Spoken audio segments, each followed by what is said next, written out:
Here King fakes.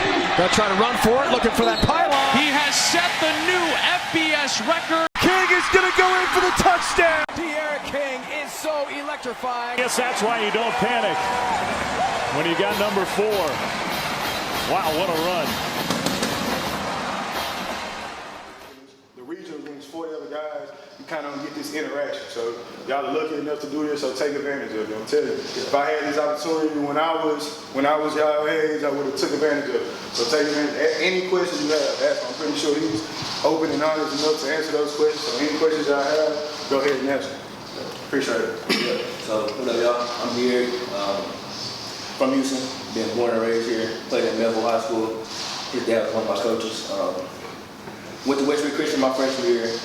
Played a little bit there. Transferred to Melville. Been playing quarterback my whole life. You know, you probably can't tell by looking at me small or whatever, but I think to play quarterback, bro, you got to be different. You know what I mean? In every aspect of your life, you got to go to class different. You got to talk to girls different. You got to prepare different. You got to work out different. Everything you do, you got to be. You got to dress different. You can't act like receivers. You know what I'm saying? You can't act like everybody else. You just gotta be a man about your business. For me, so I went to Melville.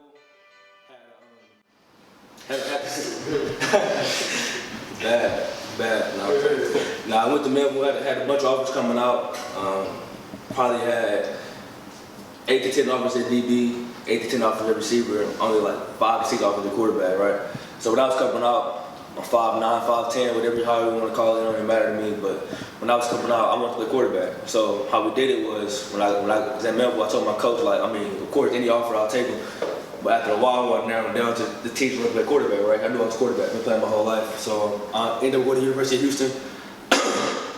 Played there for 3.5 years, 4 years, however you want to say it. My freshman year, played receiver, running back, quarterback, kick return, punt return, right? Just to get on the field. I was one of those guys, I was young, I wanted to play right away, I didn't want to redshirt. So I got on the field freshman year. Sophomore year, kind of took over the quarterback job, and from that point on, it was my job. Had 4 coaches, four OCs in 4 years, 3 head coaches, right? So football is a game of, you got to adjust to whoever you got coaching, right? So I had 4 OCs, I mean, that's rough, bro. Anybody that went through coaching changes had different coaches every single year. I mean, you got to prove yourself all over again. You got to do this. You got to get adjusted to how you coach and how you want you to do things. So I mean, but that's life, right? You might go home one day, something might be different. Now you got to adjust. So ended up going to Houston. Played there 4 years. Last year, redshirted after a couple games, 4 games, and it wasn't my style of offense. Me and Coach Hogan were pretty cool, but it was me and him kind of mutual decision to redshirt, so I did that. Wanted to stay there in Houston. I didn't want to go anywhere. From here, like I said, I put my heart and soul in the university. I wanted to stay in Houston. My mom got sick, so it's kind of the reason I wanted to stay. After a while, just looking at it, I mean, my dad was like wanting me to leave, so I put my name in the portal, right? So it's like getting recruited all over again. We got a bunch of schools and a bunch of colleges calling your name and doing this and that. So decided to go to Miami. Some people might say I'm crazy for going to Miami. Some people might say I'm smart, whatever. But I mean, you got to find what's best for you. Quarterback, there's so many different systems, so many different coaches. Like you got to find the best fit for you.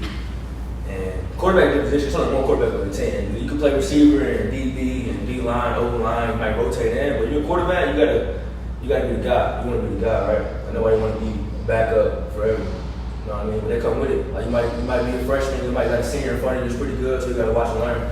So for me, what I do, bro, I go in the building every single day and I want to work. I work hard. When I transferred to Miami, it's hard, right? I'm a senior, been there 1 year. People know me, but they don't really respect me yet. They don't know me, they don't know what I'm about. So I go there. I've been there 6 weeks, and I would say about week 2, guys on the team started noticing my work ethic and what I was about. I'm only about winning. I don't care if I have 6 touchdowns, 1 touchdown, 300 yards passing, 100 yards rushing. I just want to win. And that's what kind of pride myself in. So I go in the building every single day. I was the first one in the building, I was last one to leave. I know that might sound cliche, like a lot of people say that, but I really my dad made me grow up on that. So I was always the first one in the building. If I got work out at 10, I'm probably showing up at 7:30, getting treatment, doing extra, stretching, film, whatever. Then workout, and after workout, probably doing some extra. But this is what it's taking to start a quarterback, especially at college level. In high school, you might just be like physically better than everybody. You might just have more talent than the next guy beside you. So I mean, you didn't really have to work as hard, you know what I mean? But college, everybody's the same. Everybody can throw the ball. Like, you can't throw the ball, you shouldn't play quarterback. You know what I'm saying? So it's not about throwing the ball. It's about being smart, being reliable, dependable. Just the hard work you got to build. You got to be. So my first day of spring, I'm out there. We practice whatever. It's Miami, it's hot. And you don't get cold in Miami. So after practice, I'm out there running sprints, like just to stay in shape. I don't really run in practice. I'm back there sitting in the pocket throwing. I'm not getting hit. So I'm out there running sprints. And the first day of practice was just me. We had 4 days of practice. So Friday was our last day of practice right before I came back to Houston. And by Friday after practice, it was 27 guys out there running sprints. You know what I mean? It wasn't just me. So it kind of, quarterback got to be leader. You got to do stuff other than what I'm willing to do just to be great. And me, I'm a smaller guy, so I got to do. My dad always told me, if you 6'4", 6'5", you got to prove you can't play quarterback, right? If you 5'9", 5'10", you got to prove you can play quarterback. So for me, I got to do stuff 5 times, 6 times better than the next guy just to get the same opportunity. You know what I mean? So that's what I kind of pride myself on. And like I said, being quarterback, you got to do different. Like, you got to do everything different as far as, I ain't saying not have fun. When you go out, you got to carry yourself different, you got to walk different, you got to be confident, you got to be the most, not cocky, but the most confident guy in the building. Because you're going to mess up, you're going to make plays, and when you do, your team is going to be happy for you. When you don't, they're going to be mad. So when you win, everything falls on you. When you lose, everything, you get all the blame. That just comes with playing quarterback. So just take that. I think my first question would be, I'm pretty sure it's like you said, it's kind of a cliche question, but if you know what you know now, how would you prepare different in high school, or what would you do different when you were that age? I do a lot different. I still think about them KD games back when I was in Melville. Just knowing what I know now, I probably just, Melville, we had a lot of talent. We had probably 20-something D1s on one team, right? So naturally, we can go out there and just beat most people. But when you play the KDs and the North Shores and teams like that, like, you got to do something different. And as far as me, like, preparing, of course I watched film, I sat in meetings, and I did that, talked to my teammates, but if I knew what I knew now, I would prepare way more. I would, you know what I'm saying, I would watch film and just go out there knowing what I'm going to see. Okay, I'm going to see quarters on this play. I know he's going to sit. I know he's the weaker quarter, so I'm going to attack him. I would just be more in depth into the game. Another one, going to camp season starting up, Lead 11 camp, different colleges camp.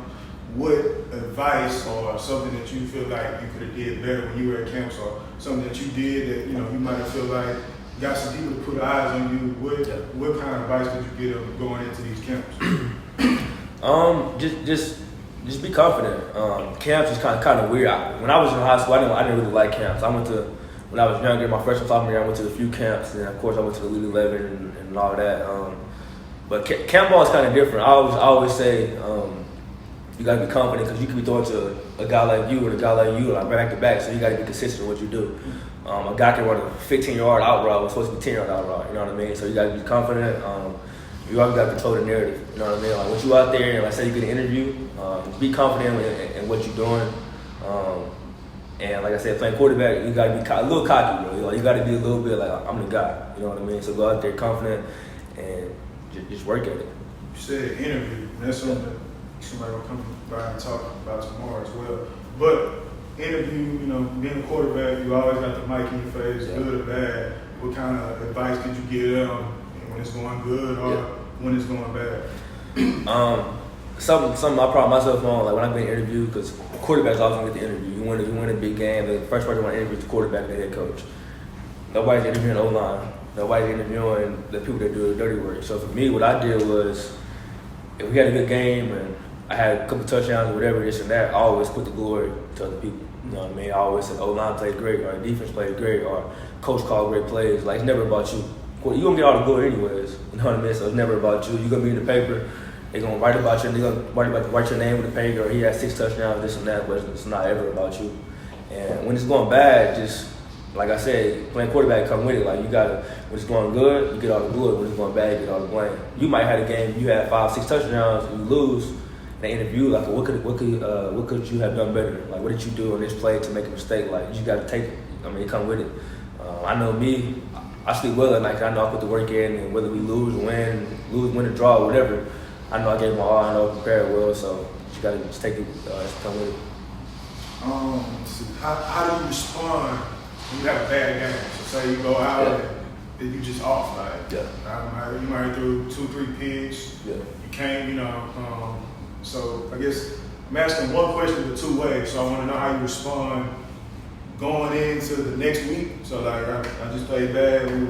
How do I respond? How do I prepare? Like what do I do going into the next week? And also, how do I respond if, say, in the game, I'm 6 for 25, but we still in it. Like, how do I keep my confidence up? I'm not hitting nothing. Throws that I'm not supposed to be hitting, I'm not hitting them. How do I respond? How do I keep myself up? How do you do that? For me, I just gotta have a short memory playing quarterback. Like, you're gonna make good plays, you're gonna make bad plays, but especially during the game, you gotta forget about it.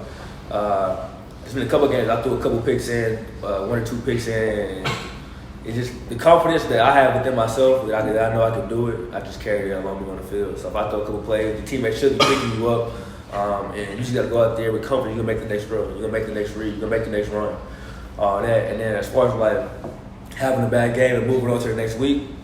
I know every time I'm playing football since high school, middle school, high school, I had to think in my head got 24-hour rule. So if you win, you got 24 hours, you get the rest of that night, and then the next day watch film and celebrate it, and then it's over with, throw it away. You lose, same thing. 24 hours, you got the rest of the night to think about the game, and the next morning come over there and watch film, and it's over with. It's on to the next week because the world not gonna stop if you lose or win a game. So. I'm gonna let y'all ask questions too. I'm just trying to get out like the basic questions I can think of.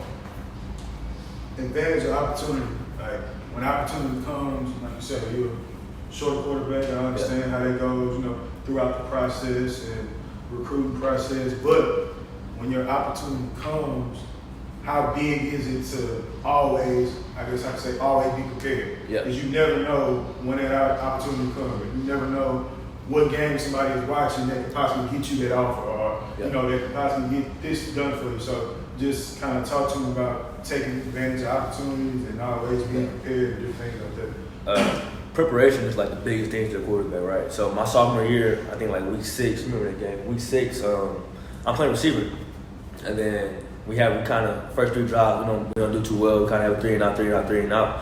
So I'm on the sideline. I'm playing receivers. I'm been in the game, caught a couple passes, and then the OC coming to me talking about, "Dear, get ready, you going in." I was like, "Coach, I've been in. What are you talking about?" Like, I don't know. Like, what do you mean? He's like, "So warming up your arm." I'm like, "Going at the quarterback?" And mind you, like the whole week of practice, I got no reps at quarterback. Cause I was playing inside receiver, so I got no reps at quarterback. But just me knowing the game and knowing the game plan and just always staying prepared in my position, I kind of knew what it was. So I think at that time we were playing USL, they was like 7-0. Number 16 in the country, and we were 4-3, this and that, whatever. I should go in there and I play because I had to cover this myself that I know I could do it. So I went out there, I just cut it loose and I played, and we ended up winning the game. And as far as staying prepared, I use somebody else for example. So my backup quarterback in high school, Kyle Trask, right? I was starting for 3 years straight, and Kyle was the backup, and he was damn good. I was always on my toes, just making sure that cause I knew he was behind me, and he was just as good as me. So he's a backup quarterback, never started a game in high school. He ended up going to Florida. Same thing, 2-3 years at Florida, never played a game. He played a game and never started a game behind Felipe Franks. Earlier in the year, Felipe Franks broke his foot, so he had to come in. He ended up leading the team to a big comeback. It's at the University of Florida. You don't get no bigger than that, you know what I mean? So he played well enough to win the game, and then from that point on, he was a starter. The other guy ended up transferring because he stayed ready. And I knew that since my sophomore year in high school, when he in the weight room, he's everything. I'm squatting 295. He want to add 10 pounds to everything I'm doing. You know what I mean? That's just like the nature he came from. And so me and him got a really good friendship because of that. He pushed me every single day, and he made me stay on my toes because I knew he was just good. And he's showing off now. So I'm not saying this is your situation, but when you see at their level being in high school, that you might see that there's guys that other quarterbacks are getting all these offers, man. You like, man, I know I'm better than this guy. I know I'm better than this guy, but you might not be getting the recognition. Like some guys might not be. I might not have no offers at this time. I might not, it might be guys that's on my team that I don't feel like, that you don't feel like, doing as much as you're doing. Why are they getting all this recognition? Why are they getting all these offers? Why is this guy over here, he don't have the stats I have, or this and that. It's a thing with size and for everybody. But it's just, how do I deal with all the distractions about, you know, dang, I know I'm not trying to worry about not having an offer, but I'm trying to do what I'm doing, but I still see it. So like, how should they deal with those things? Yeah, I think you got to water your own grass. You know what I mean? You got to worry about you. And I hate it nowadays. Like when I was in high school, social media was big and people were doing this, doing that. But like now it's like, yeah, it's crazy now. Like everybody want to be a cool guy. You know what I mean? Everybody was 7-on-7 and wearing shades and backwards hat, like trying to be cool. Like football not supposed to be cool, bro. Like it's supposed to be fun, it's supposed to be competitive, and you're supposed to want to win every day. You want to win today, every day. If this guy getting more offers than you or whatever, y'all looking at that guy like it's not about that. It's about you and it's about what you do. So like what I did, I know I had offers coming out, but when I didn't have offers, I never looked at guys. I remember watching Coach in high school, and he was at Lamar balling, and I was looked up to him a little bit, and then this and that, but it was never about the next guy. It's always about you. If you're good enough, you prepare well enough, you play well enough, you're gonna get what's coming. So How important is school? yeah, school is very. He can talk about that too. Yeah, actually, I would speak on that. I've been knowing De'Aaron since as long as I can remember. Grew up with him. I played at U of H. Actually, I went to junior college. I was a quarterback at Clown Forest. Okay. Yeah. I went to Blinn. I transferred to receiver. Still didn't learn about my grades. Went to U of H, man. And it's like I'm 24 now. I'm still trying to get my degree. He came in there 3 years, graduated, moving on. You know what I'm saying? And for me, it was just like when I took a semester off, I came back. It's like, man, it's like now I'm grateful. And I was just telling De'Aaron, like, bro, I'm glad to be in the library. You know what I'm saying? Like, it's a blessing to be in the library. It's a blessing to be around people that's trying to. And it, like, man, it's so important. It's like me telling y'all now. I remember sitting in y'all's shoes. It's like, yeah, man, like, you know, whatever. But like, it's important, man. Like, be grateful for it. Like, don't take it for granted. So kind of like what you just said. So of course you got talent because you went on to play. Especially, I don't know if y'all really understand how hard it is to make it out of a JUCO. Yeah. There's so much talent coming out of JUCO. A lot of people that's in the NFL now come start the JUCO route. So I don't understand if y'all understand how much talent you gotta have to make it out of there. And then I can't speak about based off what I've heard how hard it is to actually go to a JUCO and focus. So of course you have the talent, I know. So that means, you know, like you going to JUCO and then going out to U of H. So that means that when you were in high school, that coaches will come and talk to you. So how does it, you know, how did it feel by them coming and talk to you, but then they go see your transcript or something, and they're like, we can't really mess with you. But how did that feel, and how would you kind of change anything you could have changed? And I wish I would have listened more. You know, I wish I would have took advantage of the opportunities that came, you know. And my main thing is rather school, football, never ride the wave, man. Never ride the wave. And I feel like and I did that a lot. Like I ride the wave, and like my worst days, it seemed like that's when the opportunity would come. You know what I'm saying? And I wasn't ready for it. You know what I'm saying? So mind you, he's one of the best athletes I've seen. I grew up with him. I seen him like grow up. He's one of the best athletes I've been around. And he went to Clown Forest. Was not a. I mean, any y'all go to Clown Forest? No. I know about Clown. Yeah, I know. It's actually coming up. They got talent, but it's not a good place to play because people don't take it seriously, right? So he went to Clown Forest, and there's no way he should have went JUCO.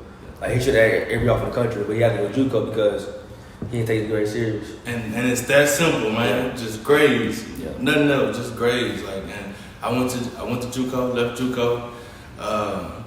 I still didn't even learn there. And then I you know, and it's like I got to U of H and I still didn't learn. And it's like follow yourself. Always follow yourself, man. If you can't follow yourself, then you need to change some things about yourself. You feel me? So I always remember that, man. Grades is more important than football, and that's hard to believe right now, but. So as playing, say you play receiver, you got to U of H.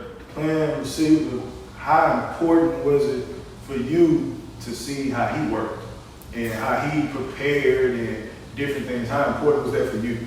Man, honestly, I've never seen a guy work as hard as De'Aaron. Like, and that's just what it is. Like, if you in the building, if we not supposed to be there until 7 and you getting there at 6, De'Aaron there is 5:30.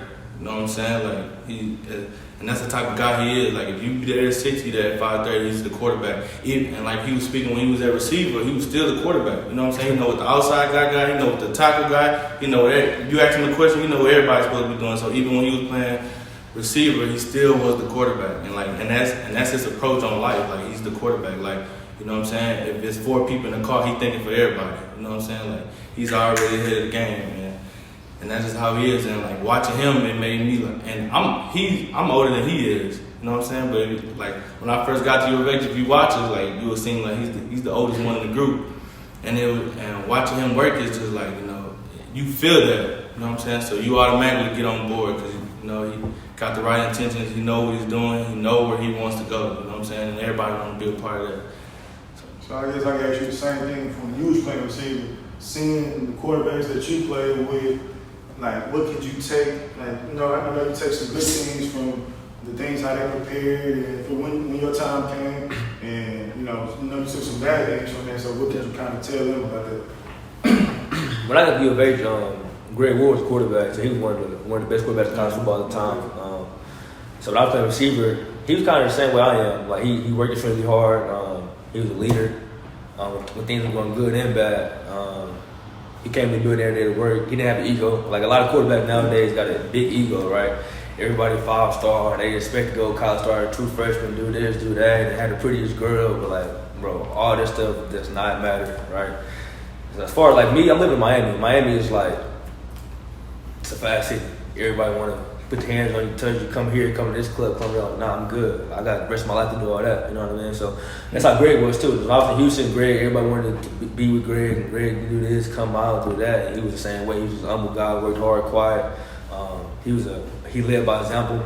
So I took that from him. Follow yourself. Yeah. So another thing, dealing with in high school you won a lot of games, but because as you spoke, I had a lot of talent. I won a lot of games, so you hearing everything is always good, week after week, week after week. Yeah. How do you control hearing? You know what I mean? You try to block it out, but you hear some of it. You hear some of it. Not getting too high on that, and not feeling yourself too much. And listening to what everybody's saying, letting that pump your head. How do you kind of stay even, kid? Like I know a lot of people say, don't get too high, don't get too low. Right. So how do you yourself, how do you kind of stay in that middle? I think for myself, I say that's, I just think just growing up how I did. My dad was a coach, so I'm a coach's kid. My dad coached me my whole life, and coached high school, whatever. And the one time I was in Little League, and the one time I celebrated, my dad didn't like it too much. You know, he called me over there, and he was like, "This game can be taken away from you at any moment. You can tear your ACL, get hurt, this and that. You can take it away. Like, respect the game." And for me, like when I played at U of H and Melville, whatever, I wish I would did a better job at Melville as far as just staying level-headed. And I think we were just too good. We had all these D1s. I wish I would did a better job of leading that. I'm not saying I was like too high, too low, but it was just as far as me leading the team. But so anything I do good, I just know next play. You had a good throw, you had a good run, next play. Like the game is over with. Like I said, after the game, you celebrate 24-hour rule, have fun, do whatever, but you just got to stay even killed, stay level-headed, can't get high too low, and never get too cocky because the game can be taken away from you at any moment. So kind of what you just said, you said that you play at man, you play with a lot of different people, a lot of egos. You play with a lot of D1. Yeah. Like, I remember pretty much every receiver you play with win D1. So you're playing with 4 receivers that's D1. That's a lot of egos. Yeah. So how did you just say you wish you could have kind of like changed some things? What do you think that? Because I'm pretty sure some of these guys are playing with some guys that.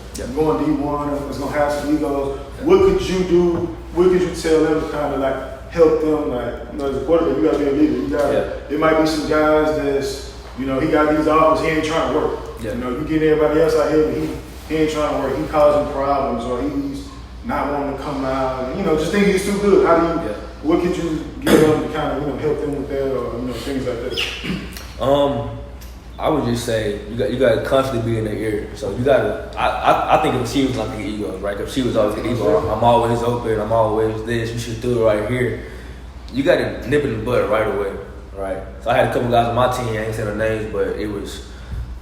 I think they the best thing since sliced bread, right? So we had good receivers. And I love every single one of them, but I wish I would have just said, hey, bro, we here right now. You're not in the NFL. We're in high school. Like, keep working how you was working before you got all these offers. You know what I'm saying? And I did it to a certain extent, but I didn't do enough of it. Like, having that many guys on your team with D1 offers and this and that, it was more important to them to look good and get that offer than to win the game. You know what I'm saying? So, like, as far as, like, me, I was still fault in a certain way for not nipping it in the bud and not bringing a team together like, hey, this is where we at right now. This is what matters. Like, be where your feet are. Next year when you leave, you can go to Texas or you can go to ULL or you can go to wherever you're going. You know what I'm saying? But right now, we at Melville High School and we trying to win a game. So, like, you just got to nip it in the bud right here.